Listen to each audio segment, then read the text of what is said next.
"This is the last gift I'll ever give you," my husband said, pushing divorce papers at me.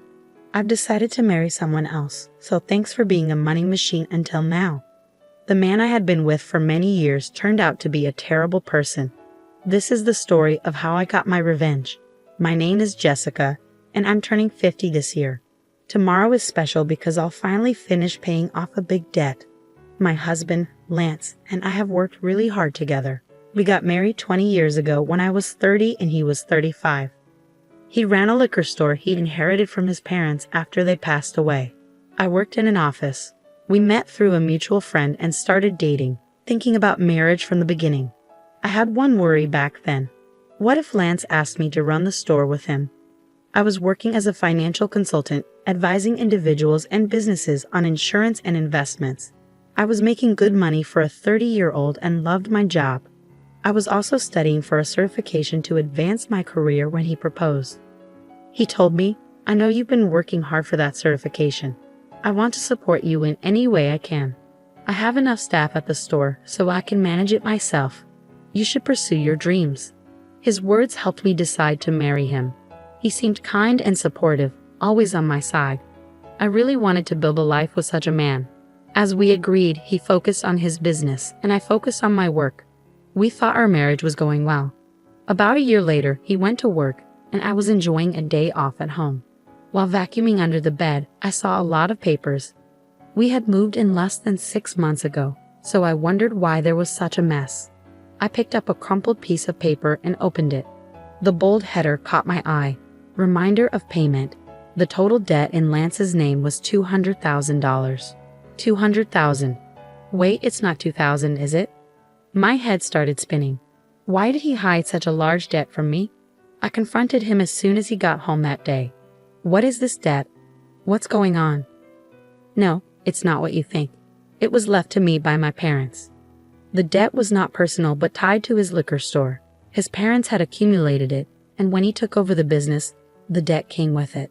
It was secured by the land and the house we lived in, so he had no intention of renouncing the inheritance. I understood it wasn't his personal debt, but it couldn't be ignored. "But this is a payment reminder. Aren't you paying it back every month?" I asked. "I am, but sales fluctuate from month to month. Sometimes I can't pay them back during the slow months.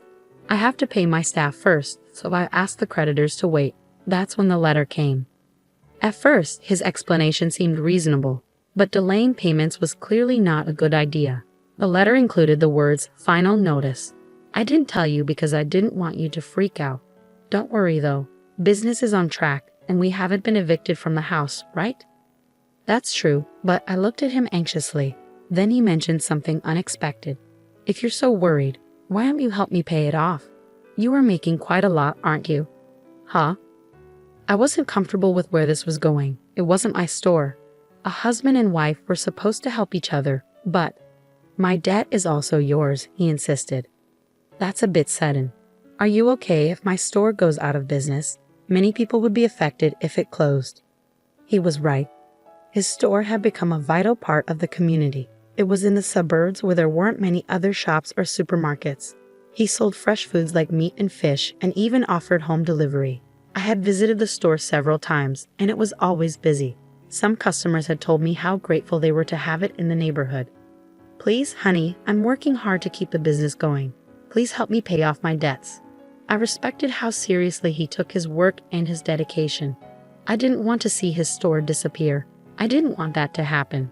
Being married means supporting each other, so if he was struggling, it felt natural for me to help. "Okay, I'll pay as much as I can from my salary every month. You can focus on managing the store." I could help with the finances, but only he could run the store. I was glad he trusted me to help. However, this was the start of a change in him. About 3 years had passed since I started taking on his debt. He often came home late. "What were you doing until this late? Were you drinking?" "I just had a few drinks with my customers." "Honey, did you make the payment this month?" For some reason, he sounded condescending. "I did last week." "Why?" "The store depends on you. You'd better keep paying on time." When he was drunk, he would give me orders. At first, I thought it was just the ramblings of someone who'd had too much to drink, but it started to bother me when it happened repeatedly. He acted like it was normal for me to handle his debt. By the way, Matt has a third kid now. I envy him. Matt was his high school friend who also had his own business, and his wife worked with him in the store. I've been wanting to talk to you about that. Don't you think it's time for us to start a family? His reaction was very cold. What? A baby? My business has just started to pick up and we're still in debt. How can we be so irresponsible? That was his response. I tried to keep my frustration in check. Matt has 3 children now, right? We can manage one too. His parents are still around and his wife works in the store. We're not in the same situation. I couldn't argue with that. I had always dreamed of having children after getting married, but it seemed that dream was slipping away. So, until I pay off all your debts, we can't have a baby. Well, I guess that's how it will be. If you make a lot of money and pay off the debts quickly, I'll consider it. His mean smile disgusted me, but I was eager to pay off the debts as quickly as possible. I was so focused on starting a family that I didn't think clearly about the situation. From then on, I worked tirelessly for Lance. I pursued additional qualifications, took exams for promotions, and secured a salary increase. I started earning much more than most women my age. I even made extra payments, but the debt didn't disappear quickly. Before I knew it, I turned 40 and had to give up on having children. I told myself I still had my husband and that was enough. He depended on me and I was willing to do anything for him. As long as I believed that, I remained happy. But Lance started coming home later and later, sometimes not until the morning. I was working in the store one morning when I realized how late it had gotten. I had to go out with a customer and when I returned the sun was up. Seeing Lance working so hard to keep the store going made me feel like I had to do my best as a wife too. We were in this together, working toward a better future. Months and years passed, and finally, the day came when I was ready to make the last payment. I had given up all kinds of luxuries to pay off the debt, but now that was over. I could finally use my hard-earned money the way I wanted. I realized that since getting married, I had been so focused on money. We had never taken a vacation or dined at a nice restaurant. Now in our 50s, I hoped we could finally enjoy those things. On the day of the last payment, I took a day off. I made a special dinner, prepared a bottle of wine, and baked Lance's favorite chocolate cake. I wanted to celebrate our new debt-free life together. When he came home from work, I had everything set up and said, "It feels like the last 20 years have gone by so fast, doesn't it?" He seemed to be trembling and kept his head down. I thought he might be crying from happiness, but then he started laughing in a way I had never heard before. "What's going on? Are you okay?" The man who was supposed to be my husband said something shocking. "You are dismissed. I'm grateful for the past 20 years. Thanks to you paying off all my debt, I'm free now. Great job. I don't need you anymore." "What are you talking about?" I was completely confused. Then he pulled something out of his bag. "This is my last present to you." The bold letters on the paper read "Petition for Divorce," and it hit me hard. He continued proudly, "I've decided to marry someone else, so you're no longer useful to me. Thanks for being my cash dispenser all this time." "You're getting remarried? Have you been cheating on me?" I remembered how he always came home late, claiming it was for work or socializing. While I was working hard to pay off his debt, no way. He kept his smug expression. "I would never cheat. I've already found someone else I want to marry. I wanted to wait until you cleared my debt before divorcing you." Tears filled my eyes as I looked at the ruined celebration. "Get out of here." He handed me the divorce papers. My anger flared up faster than my sadness or despair. "Fine, but you won't regret this," I managed to say through clenched teeth. "No, I won't. Why would I regret divorcing an old hag like you?" "An old hag? If I'm that, then you're just an old fart," I shot back. His delusions were so ridiculous that I regained my composure and took the divorce papers. "I'll take these for now, and I'll be in touch," I said as I packed up my things and left. It was shocking how easily 20 years of marriage had come to an end. Alone, I finally let the tears of emptiness and frustration flow. I contacted my attorney for the divorce agreement and asked for a background check on his new bride. Soon after, I got a call from Lance. "Hey Jessica, what's with this document?" He sounded furious, and I could almost picture him fuming on the other end of the line. I stayed calm. "That's the divorce agreement. What's the problem?" "I know what it is, but why do I have to pay you back for this loan?" He sounded panicked and kept yelling, "This is crazy. This isn't right." He was upset about the part of the divorce agreement that required him to repay the money I had covered for his debt. This was supposed to be something you did out of goodwill, wasn't it? Why are you bringing this up now? What do you mean?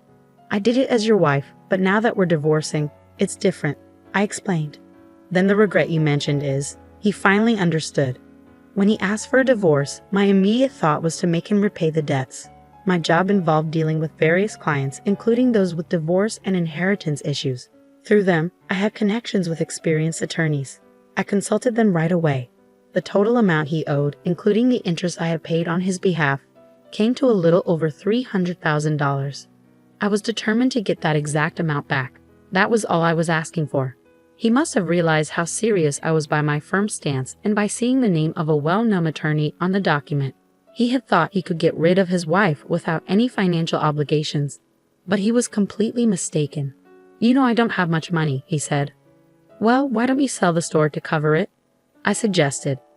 If I do that, I won't have anything left. You're like Satan, he retorted. You're only 55. You could still find another job if you needed to, I pointed out. Give me a break, he snapped. My conversation with him was completely nonsensical.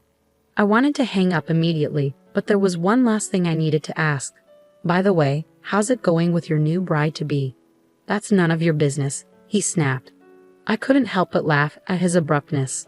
Sounds like you're having a tough time. Good luck, I said as I was about to hang up. Wait, I decided not to marry her. We can start over, he begged.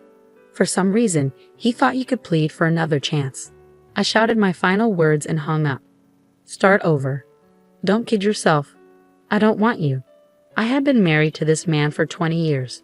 I wondered if I looked even more foolish than he did in the eyes of others. I had genuinely respected him until the divorce. I had seen how hard he worked for the store and his customers, and I wanted to support him. 20 years later, I realized Lance was just a fool. The remarriage he talked about was nothing more than a fantasy. It all started when he flirted with a teenage university student who worked part-time at his store. You're so cute, Melissa. Will you be my wife? He asked her. She played along, jokingly saying, well, I might consider it if you let me be a full-time housewife. The truth was, she never took him seriously. The idea of marrying a man nearly 40 years older was just a joke to her. When Lance kept pushing her to marry him, she was horrified. Her parents had to step in and get a restraining order against him. When I read the private investigator's report, I laughed so hard I almost hyperventilated. When Lance started coming home late, I thought he was just working hard. Little did I know, he was actually hitting on young girls at bars and strip joints. He would boast, I'm surprisingly popular with young girls. As a salesman, I have this easy-to-talk to aura and get along well with them. I'm told I look younger. Don't you think so? The girls apparently found his comments cringe-worthy.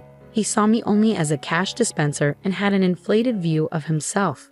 In reality, he was seen as a joke and almost got in trouble with the police for being a stalker. It might have been better if he had cheated on me, but he couldn't even manage to have an affair. His real goal was to marry a younger woman because his friend Matt had a grandchild. Matt told me. As soon as he saw my grandchild, he said he wanted one of his own. I scolded him for saying that. You were paying off his debt, and I was very tough on him. But I didn't know he'd go this far. He was completely humiliated. I'm glad I didn't spend my golden years with him, I thought to myself. The divorce was finalized. Since the property division wasn't straightforward, he tried to negotiate for his benefit. But he gave up when he saw my well-known attorney. I was surprised how someone so gutless could stay in business for so long. He ended up selling the store to pay me back. Luckily, his employees had left him before he sold it, so they weren't affected. Many customers were shocked when they learned he was selling the store to repay his ex-wife. His demand for a divorce led to his downfall. The story spread through the community like a comedy. Even if he hadn't sold the store, the bad publicity would have hurt his business. Selling it before going bankrupt was probably for the best. The money from the sale wasn't enough to cover what he owed me, so he still works part-time jobs to repay me. I occasionally get messages from him. It was all my fault. Can we get back together? I was crazy back then because Matt was showing off his grandkid. Despite blocking his number, he kept calling from different phones until my attorney warned him, if you contact your ex-wife any further, we'll file a restraining order. The calls stopped after that. As usual, he's scared of the attorney. By the way, guess what I do now? I'm a marriage counselor. When I turned 50 and wanted a new career, a friend opened a matchmaking business and I joined her. I left my old job to help singles find partners and offer advice on financial matters between couples, like insurance and investments. It's been a success, and the number of clients quickly grew. Couples who want honest and thorough discussions appreciate our unique service. I've learned a lot from my own experiences and don't want others to make the same mistakes I did. Although my salary is a bit lower now, I enjoy helping others find happiness every day. I found my own happiness after getting rid of my ex-husband, and now I'm dedicated to helping others find theirs.